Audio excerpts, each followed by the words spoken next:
Hello everyone, welcome back to the channel. This way I'm going to show you how to install the BookwormPup64 version 10.0, the lightweight puppy Linux. Of course, currently it's that version,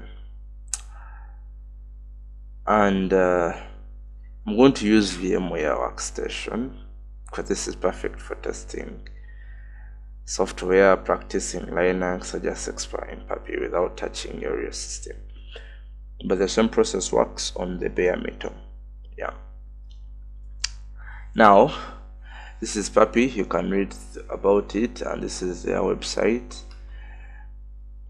And to download, you can go to the download page, then you can get a copy from the download page. Okay, I use this BookwormPup64 10.0. and after downloading, let me switch to my virtual machine. Now you should be able to create a virtual machine. You can find a lot of tutorials on YouTube how to create one, but my virtual machine, I've used 1 GB of RAM, 1 processor, 4 gigs of hard disk or storage. It will only, I think it usually use like 18% of this. It will use 18% of this. Okay, then I mounted the ISO, I connected it. You can see the ISO, I connected it, BookwormPup64, like that. That's it. Then I think let me power on my machine. Okay, now it will boot the ISO, and you should choose the first option. Then you should give it time to boot to the live puppy Linux.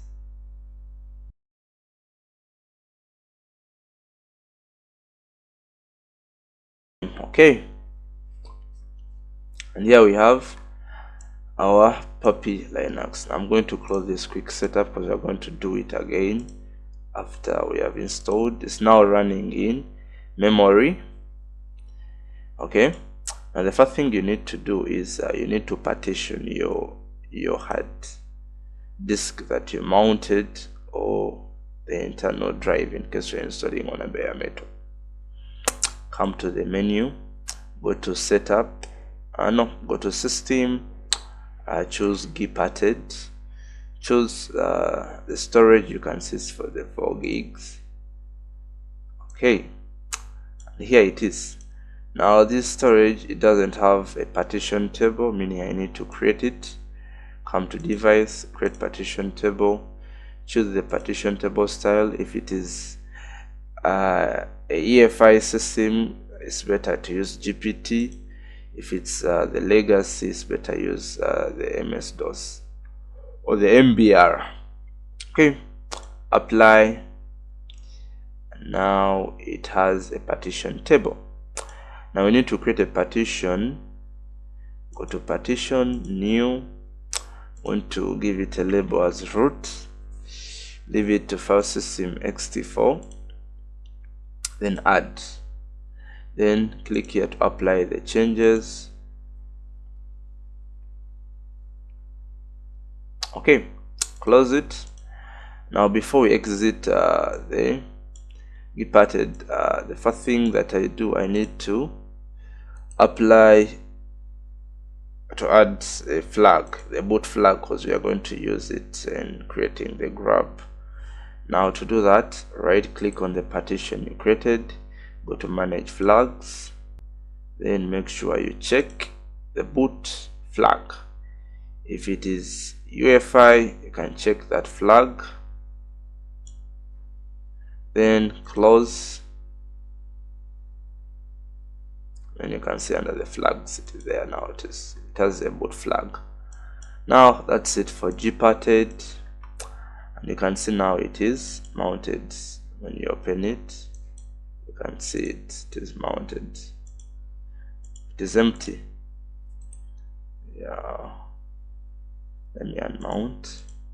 Okay, then go to the menu. Now we need to start the setting up. Go to setup, click Puppy installer, choose the recommended option, the plug pup, and how to pronounce it, install, like that.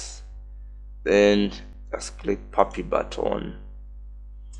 Then when you ask you the source, choose this Puppy, then click OK. Then here select the partition you want to install. It is SDA1, click OK. Then here you can either create a folder, but it will install to the root of the partition. Just click OK, and here it will show you that it will install to the root of the SDA1 partition, which has the partition label of root. Click OK. Then give it just some time.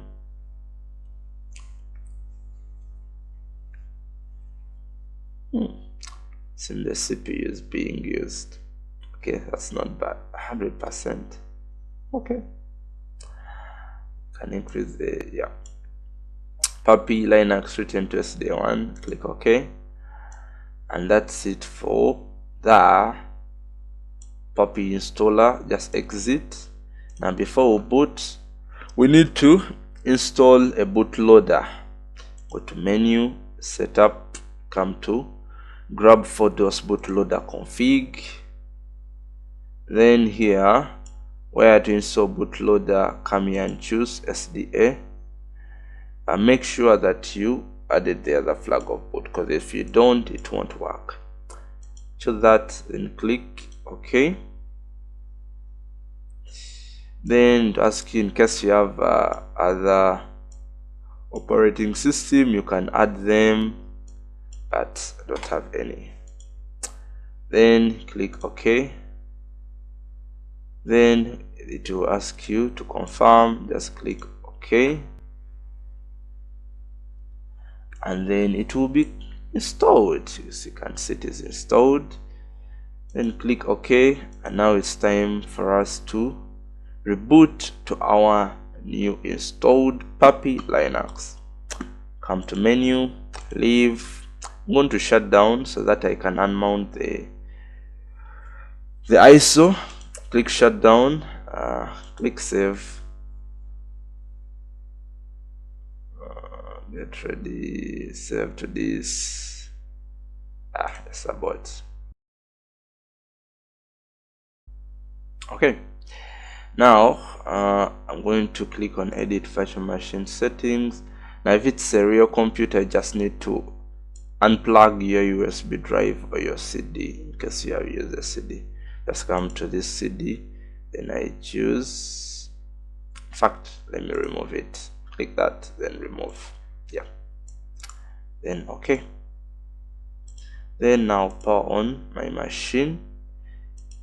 It will boot to the grab. Just press enter.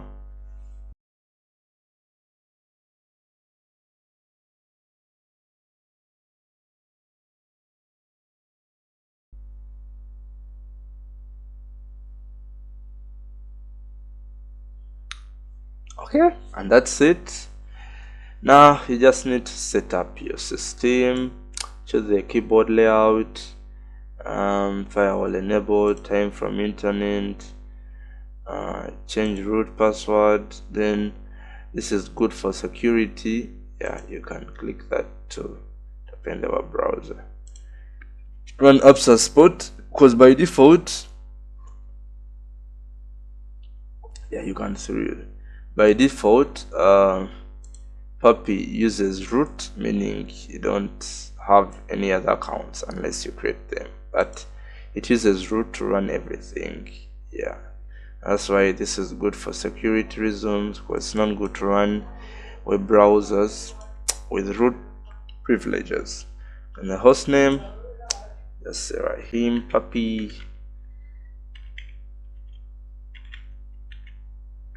Then click OK, so that it starts setting up those configurations. Yes, the name has been changed. row admin password, write in a very strong password, not like mine.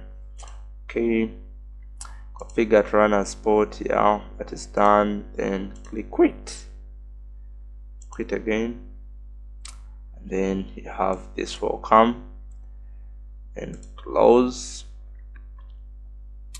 and then you have your puppy running just easy like that. You can see under the CPU and the memory it's using, yeah, it's using less memory, just 1 gig. You can see under the file system it's using like 20 or 19% of the storage. Okay, that's it for this video.